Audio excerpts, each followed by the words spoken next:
mo wà pẹ̀lú Abacha lótìtọ́ àti lódodo tí mo ń bá ṣiṣẹ́. Èmi ni ọ̀run pé kí wọ́n take life Abraham Adesanya. Ó gbé mi sínú carton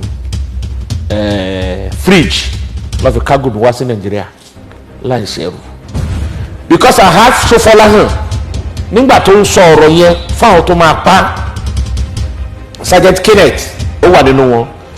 Ó ní màmá yẹn ní kíní táwọn obìnrin mọ̀ fi ń yarun ìlàrí ọlọ́wọ́ mẹ́ta onígi yẹn tó bá ti ń jáde lọ ó máa yà kí bọ àrírun ẹ̀ tó bá ti wé gèlè mọ́ kò sí irú mọ́tẹ́lẹ̀ yìí tó lè bá a.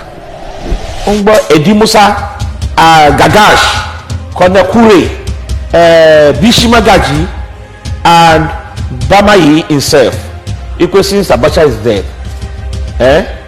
let's kill Abiola too so that the question will balance. But ìgbà táwọn fẹ́ sásásì lè pé aṣọ tábìlà wọ̀ ń bẹ̀rẹ̀ kọ́ lọ kó aṣọ yẹn wá ìjọba aṣọ yẹn dọ́là. Abusalam you know what he did? Ó mọ tó ṣe Abusalam Abubakar mọ tó ṣe apànìyàn làwọn arábí. Wọ́n ti báyé Yorùbá jẹ́ kọjá ibi tó yẹ lọ.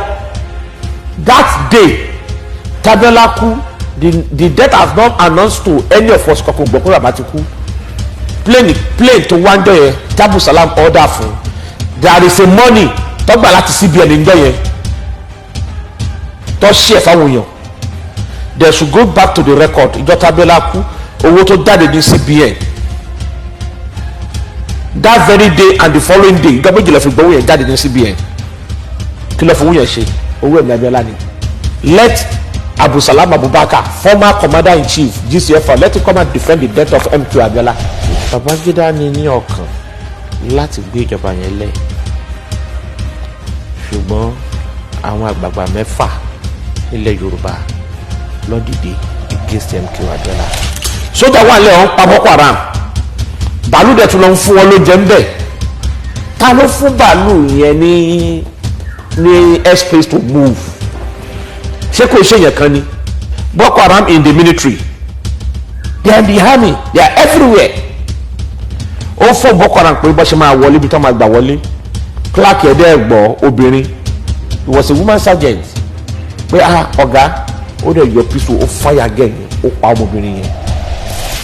Ẹ pariwo Sunday Igboho ẹ̀ ń bú Sunday Igboho ni ó kọjá pé òun aláṣọjù ni he is doing the right thing.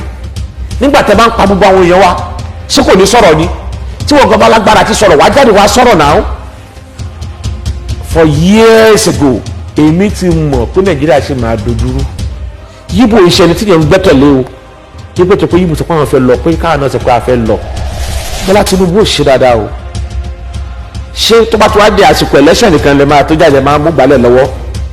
Àwọn àmì ìgbálẹ̀ lórí o tẹ bá mú gbálẹ̀ lọ́wọ́ dé sàmàrà àwọn akọ ìgbálẹ̀ lórí o òótọ́ mo sọ fún yín. Èmi kọ́ ni INEC bẹ̀rẹ̀ tí Bọ́lá Tinubu bá jáde is F9 failure.